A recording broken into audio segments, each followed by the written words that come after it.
বন্ধুসকল মই গৈ আছোঁ আমাৰ ওচৰতে এটা গংগা পূজা আছে তো তাতে গৈ আছোঁ গা ধুবলৈ আজি অশোকা অষ্টমীৰ উপলক্ষে তো বলক আমি ভিডিঅ'টো আৰম্ভ কৰোঁ।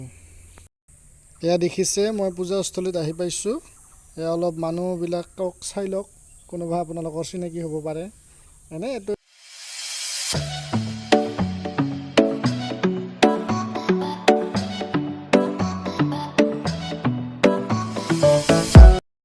এয়া লগ পাইছ আমাৰ এটা পাৰ্টনাৰ বৰষুণৰ পৰা আহিছে নদীত গা ধুবলৈ। কেনে লাগিছে কমেণ্ট কৰি জনাব। তো এওঁলোকে নাও বাট চাই আছে, আমিও বাট চাই আছোঁ বাৰু সিপাৰে যাবলৈ। তো মানে এখন নাওতে আৰু সকলোকে লৈ যাব নোৱাৰিতো। তো সৌবিলাক যে দেখিছে তো এইবিলাক নাৱত আহি আছে তেওঁলোকক লৈ যাবলৈ আৰু থ'বলৈ আহিছে। এয়া চাওক ৰেডি হৈছে দুখনকৈ নাও। তো আমিও যাম অলপ পিছতে, চাই থাকিব ভিডিঅ'টো। এইসকলক যে যাব দেখিছা এইসকলে এনে যোৱা নাই, মানে কি হ'ল কথাটো, এখন নাও বেয়া হৈ গ'ল।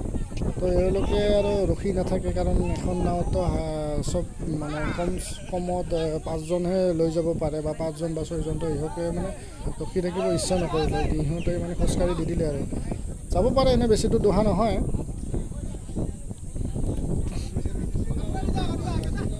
তাকে দেখি সিহঁতেও গ'ল। যা নহয় দেই আৰু ফাইনেলি আমি নাৱত উঠিব পালোঁ। বৈঠা মাৰো ভাইটিয়ে বৈঠা মাৰি আছে। মজা।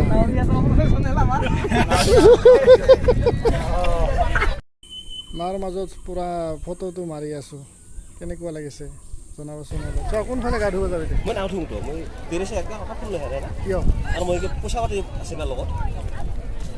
মোৰ লগত আছে তো, মইতো 2টা মোবাইল লৈ আহিছোঁ। সেইটো আছে, পইচা আছে মোৰ কণ্ডলাতে। চ' যাম চাই এইফালেদি যাম, চ' এতিয়া ঘূৰি যাম। চাই থাকক। এই যে মানুহবিলাকক দেখিছে, এইবিলাক এওঁলোকে পিণ্ড দি আছে, পিণ্ড। তো চাওক, যোৱা বছৰতকৈ এইবাৰ মানুহ অলপ কম, কিন্তু বতৰটো বেয়া না, ঠাণ্ডা। তো সকলোৱে ভয় কৰি আছে আহিবলৈ ঠাণ্ডাৰ কাৰণে। আৰু পানীটো এইবাৰ ইমান ভাল নহয় বাৰু, কিন্তু উপায়টো নাই, যিসকলৰ দৰকাৰ আহিবতো লাগিবই। এয়া আমাৰ মা গংগাৰ মানে মন্দিৰটো বনাইছে। আহি পালোঁ, এইফালেদি গা ধুম বাৰু মই অকলে। এয়া কাপোৰ চাপোৰ মই লৈ আহিছোঁ, বন্ধু এটা আছে। তো তেওঁক মই কেমেৰাটো অলপ ধৰিব দিম, কাৰণ মোৰ লগত তেনেকুৱা আজি কোনো বন্ধু অহা নাই। তো মই আজি অকলে গা ধুবলৈ চেষ্টা কৰি আছোঁ। আপোনালোকে চাই থাকিব ভিডিঅ'টো, অলপ ৰোমান্টিক ধৰণে বনাবলৈ চেষ্টা কৰি আছোঁ।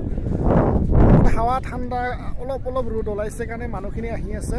তো মই এইখিনিকে ক'ব বিচাৰিছোঁ, চাই থাকিব মোৰ ভিডিঅ'টো আজি, আৰু কেনেকুৱা হয় কমেণ্ট কৰি অলপ জনাব।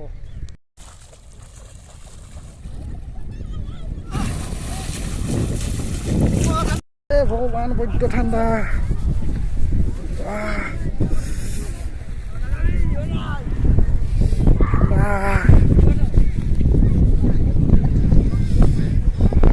গা ধুলো দে আৰু কোনো ৰকম ঠাণ্ডাৰে। ফাইনেলি মোৰ গা ধোৱা হৈ গ'ল। এতিয়া আমি ঘৰত যাম। কালিতো পলাব বহুত ঠাণ্ডা লাগি আছে। আইনৰ মাজত আছোঁ আজি, আপোনালোকে দেখা পাই আছে। এয়া আছিল মোৰ এটা সৰু ভিডিঅ', আপোনালোকক অলপ পাৰিলে। নদীৰ মাজৰ পৰা নদীখন কেনেকুৱা লাগে এনে এটা ৰিভিউ দিছোঁ আপোনালোকক। মই বেছিকৈ নকওঁ। এয়া আছিল মোৰ এটা আপোনালোকৰ সৰু ভিডিঅ'।